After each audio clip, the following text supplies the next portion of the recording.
Hi, my name is Victorino, and I represent the students at Davies Tech and others across Rhode Island.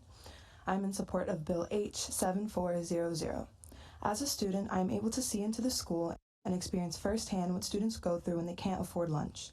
I can assume that you are all familiar with the experience of working long hours and being expected to deliver the highest quality work possible. Now imagine doing that on an empty stomach for 8 hours straight in 7 different classes. I have witnessed numerous instances of students going the entire day without eating and begging for food from friends to avoid getting headaches, stomach pain, and simply being able to focus in other classes. Our school nurse has had multiple students come to her office complaining of headaches and stomach pains because they haven't eaten. Why? Well, because they can't afford it. Making school lunches free will help students be able to get the nutrition they need without having to pay for and/or rack up debt. A study published in the Journal of School Health shows that most school lunches make up about 30% of fruits and vegetables a student eats. 30% is a lot if you think about it when a student doesn't get much proper nutrition. As of 2022, 31% of Rhode Island households are food insecure. That's roughly 339,700 of the 1.096 million people in the state. FRAC shows that making lunches free can help reduce food insecurity by 3.8%. Imagine that, being able to help 12,900 people. It's a small amount, but it's impactful. Of course, my math might be a little off, but it's still an incredible thing. Less homes would have to worry about feeding their child 3 meals a day when they are getting 2 for free at school, meaning they can focus on producing higher quality dinners for them at home, helping boost their nutrition and overall mental health at home and school. In the end, making lunches free is a vital step in helping our community's children receive a good, proper, nutrition-full meal. Thank you for your time and consideration. Well, thank you for your thorough preparation and presentation. That's very good. Whose district do you live in? I'm a Tuckett. Yeah, okay, we'll figure that out. Just want to make sure you weren't in Newport. You might be replacing me. You're doing very good. So thank you. Good afternoon, representatives and chairman. My name is Colin Faria from Davies Tech Career and Technical School.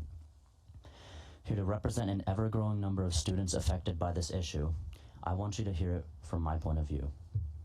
Hunger, that is a word, a feeling, that no one should have to bear, but many students today deal with anyways due to a lack of light being shed on these conditions. These effects can stem from a far line of issues ranging from something as simple as being reluctant to speak about their issues to the economic impact that inflation has had all across the USA. As a student myself, I have not experienced many of these issues, and I would consider myself lucky, but many others do not have this same luxury. Even though I've been well-fed all my life, this crisis still has adverse effects on someone like me. How, might you ask? I can't imagine anyone believing it to be enjoyable to watch some of your friends, along with classmates, be worn out just from the sheer tiredness that hunger brings. It weighs on all of us to be worried about them just from the idea that they don't have a nutritious meal to come back to at home.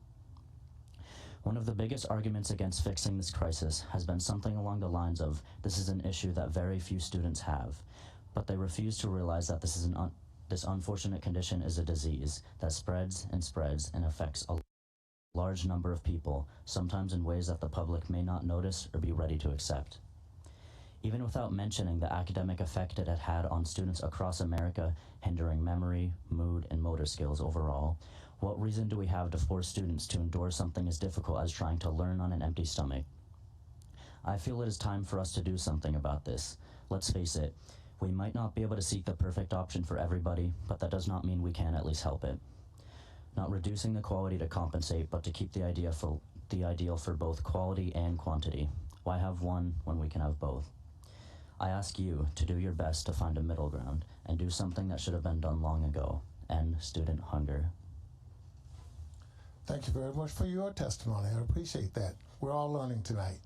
Yes, sir. Okay. Good afternoon, representatives. I'm Tobias Wessling, a sophomore at Davies Career and Technical, representing pre-engineering. Today, I stand not just as an individual, but as the voice for thousands of Rhode Island children enduring hunger in our schools. Hunger is not new to me.